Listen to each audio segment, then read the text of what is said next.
وصلی اللہ علی نور کزو شد نور ہا پیدا زمین از نحمده ونصلي ونسلم على رسوله الكريم وعلى آله وصحبه أجمعين أما بعد أعوذ بالله من الشيطان الرجيم بسم الله الرحمن الرحيم ناظرین و سامعین السلام علیکم ورحمۃ اللہ وبرکاتہ۔ معجزے میرے پیارے نبی صلی اللہ علیہ وآلہ وسلم کے، ان کی ہر بات معجزہ، ان کی ہر ادا معجزہ۔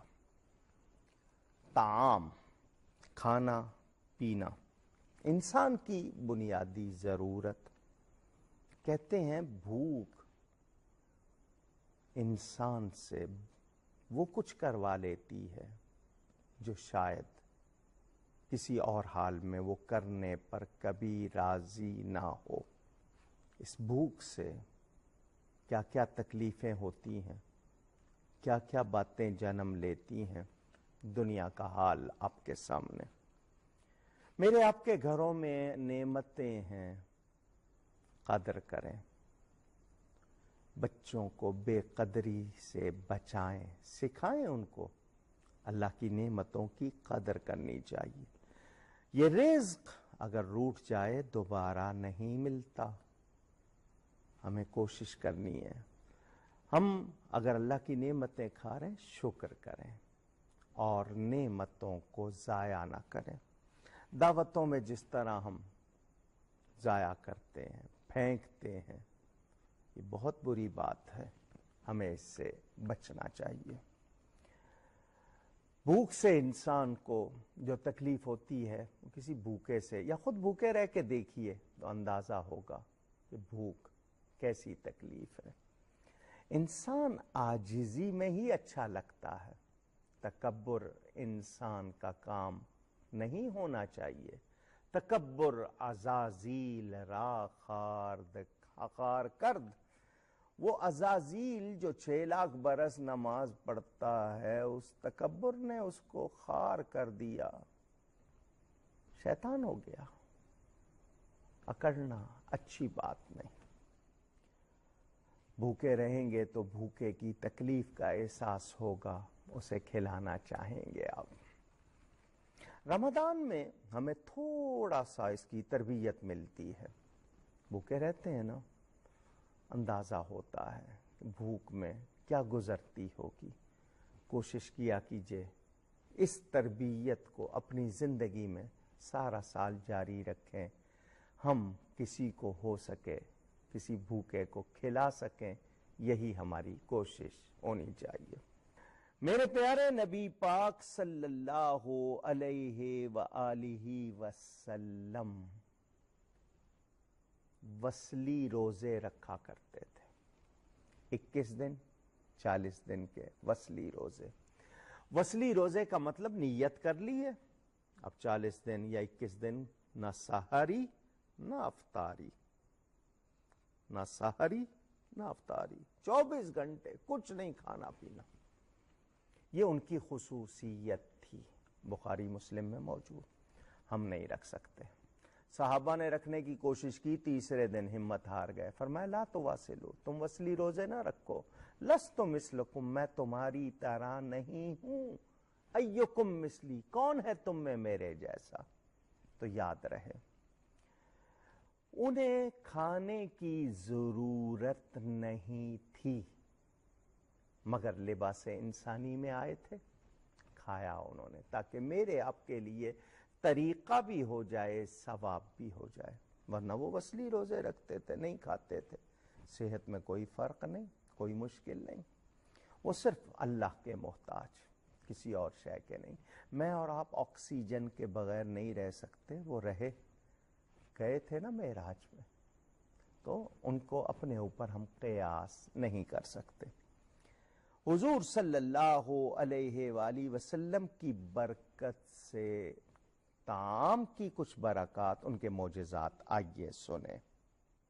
حضور اکرم صلی اللہ علیہ وآلہ وسلم کے حوالے سے جنگ خندق کا بھی یہ واقعہ بیان کیا جاتا ہے، بخاری اور مسلم میں روایتیں موجود۔ حضرت جابر بن عبداللہ انصاری رضی اللہ تعالی عنہما، ان سے روایت بیان کرتے ہیں، میں نے حضور صلی اللہ علیہ وسلم کو دیکھا کہ جب خندق کھودی جا رہی تھی، جسے جنگ احزاب بھی کہتے ہیں، تو حضور صلی اللہ علیہ وسلم بھی صحابہ کے ساتھ اسی طرح محنت فرما رہے تھے۔ روایتوں میں ہے کہ آپ نے اپنے شکم اقدس پر پتھر باندھے، کیونکہ پتھر دباتا ہے تو بھوک کی تکلیف ذرا کم۔ میں پہلے کہہ چکا، یہ تعلیم امت، اگر کسی نے ایک باندھا تو آپ نے دو باندھے، یہ تعلیم امت۔ ان کے بارے میں یہ گمان نہ کیجئے کہ انہیں بہت ستا رہی تھی بھوک کی تکلیف، یہ تعلیم امت، تاکہ کوئی یہ نہ کہے کہ امیر خود کھا رہا ہے اور اپنے جو پیروکار ہیں ان کے بارے میں پرواہ نہیں۔ حضور صلی اللہ علیہ وسلم نے جو مثالیں قائم کی ہیں وہ کائنات میں واقعی بے مثال ہیں۔ حضرت جابر کہتے ہیں، میں ایک تھیلا لے آیا جس میں 1 صاع جو تھے، تقریباً 4 کلو۔ بکری کا ایک بچہ تھا گھر میں۔ میں نے بیوی سے کہا، میں نے حضور صلی اللہ علیہ وسلم کو دیکھا، کچھ کھایا نہیں انہوں نے کتنے دنوں سے، تو میں یہ بکری کا بچہ ذبح کرتا ہوں، تم یہ میں آٹا لایا ہوں، اس کو گوندو، اور میں حضور صلی اللہ علیہ وسلم کو بلاتا ہوں تاکہ وہ کچھ کھا لیں۔ بیوی نے ساتھ میں یہ پیغام دے دیا کہ جب جاؤ تو بتا دینا کہ کتنا کھانا ہے گھر میں، کیونکہ وہاں تو 300 سے زیادہ آدمی، 600 آدمی کام کر رہے ہیں، اور تم انہیں بلانے جا رہے ہو تو ذرا بتا دینا کہ کھانا کتنا ہے، پھر اس کے بعد وہ جیسا سمجھے۔ حضور اکرم صلی اللہ علیہ وآلہ وسلم کے پاس آتے ہیں حضرت جابر، اور بڑی خاموشی سے یہ کہتے ہیں، حضور تھوڑا سا کھانا، بکری کا ایک بچہ تھا وہ میں نے ذبح کیا ہے، اور تھوڑا سا آٹا ہے وہ میں نے گوندنے کو کہا ہے، آپ تشریف لے آئیں، کچھ کھا لیں، آپ نے 2-3 دن 4 دن ہو گئے کچھ کھایا نہیں۔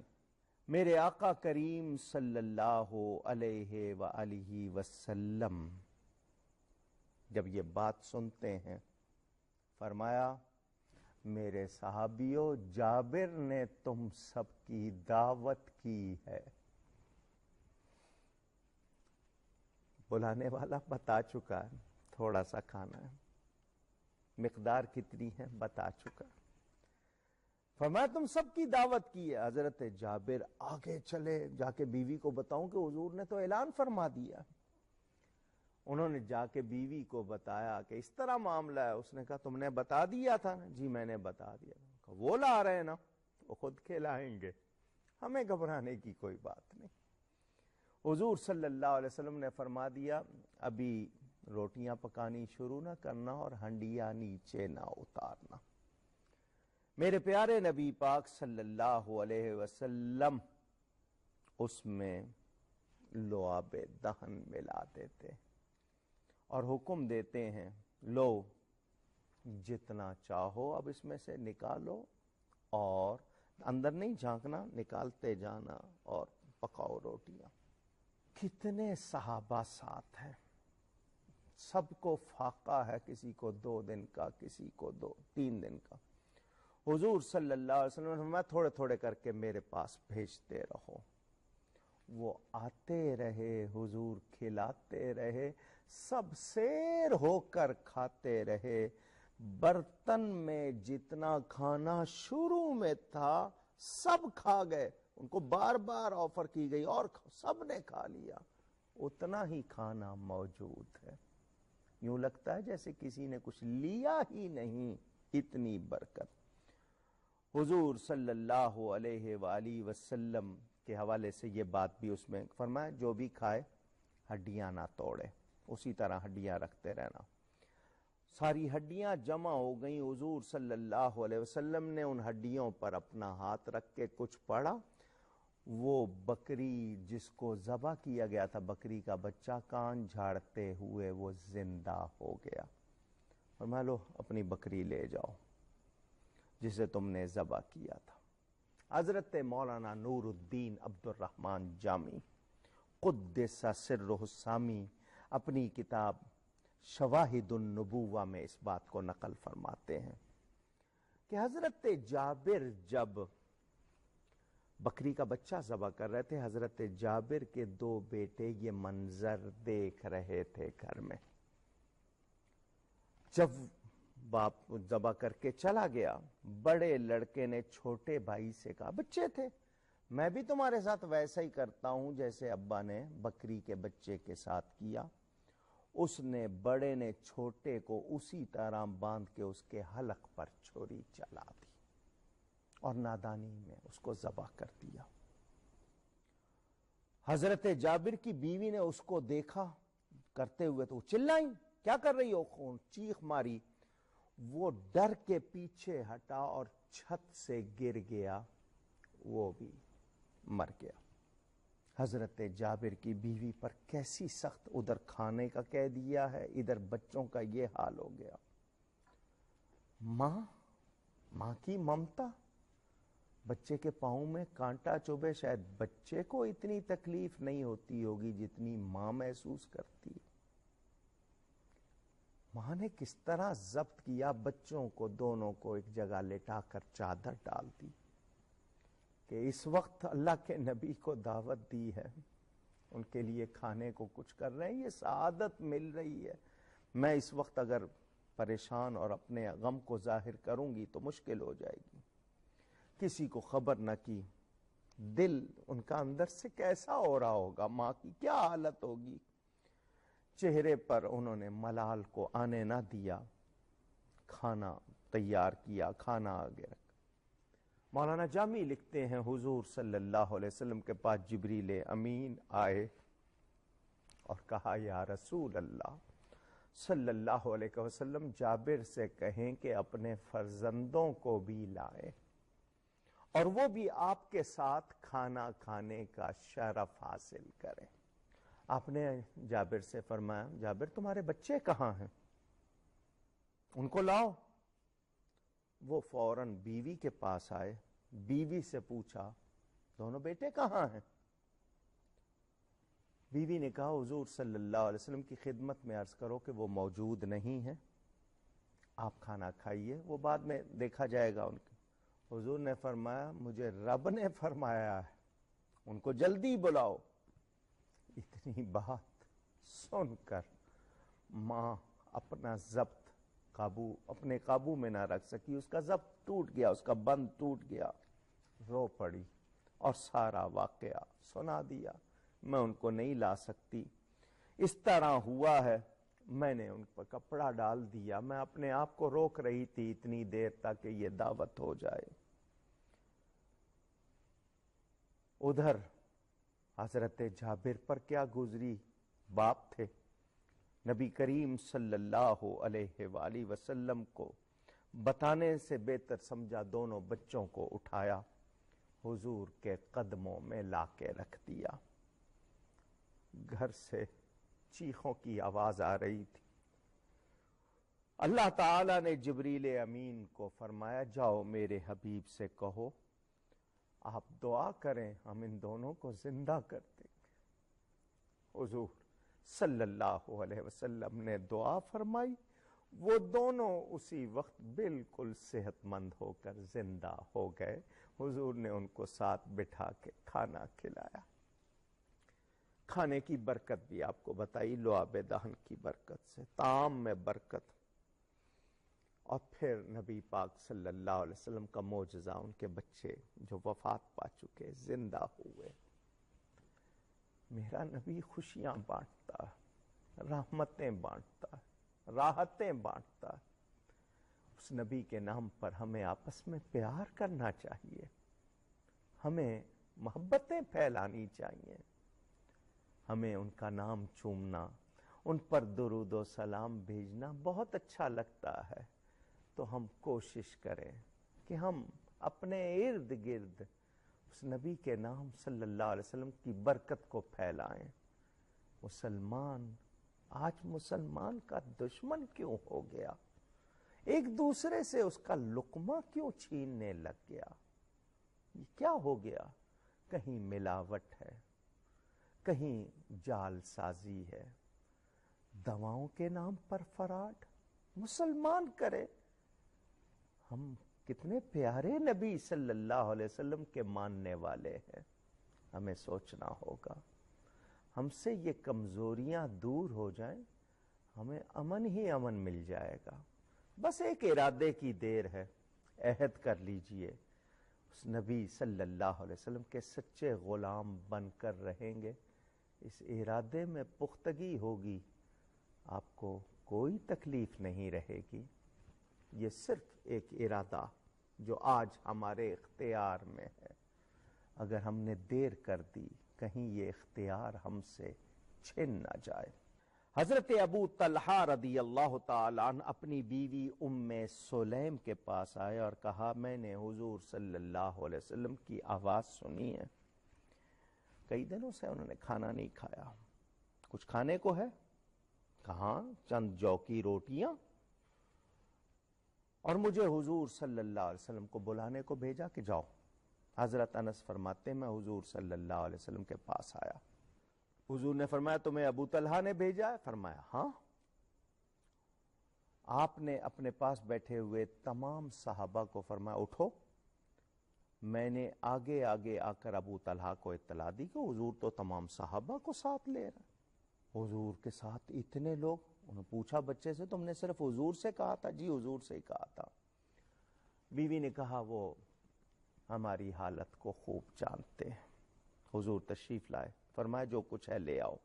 روٹیاں بھی لے آئی گئیں اور جو ٹکڑے حضور صلی اللہ علیہ وسلم کرنے ان پر گھی نچوڑنے کا حکم دیا۔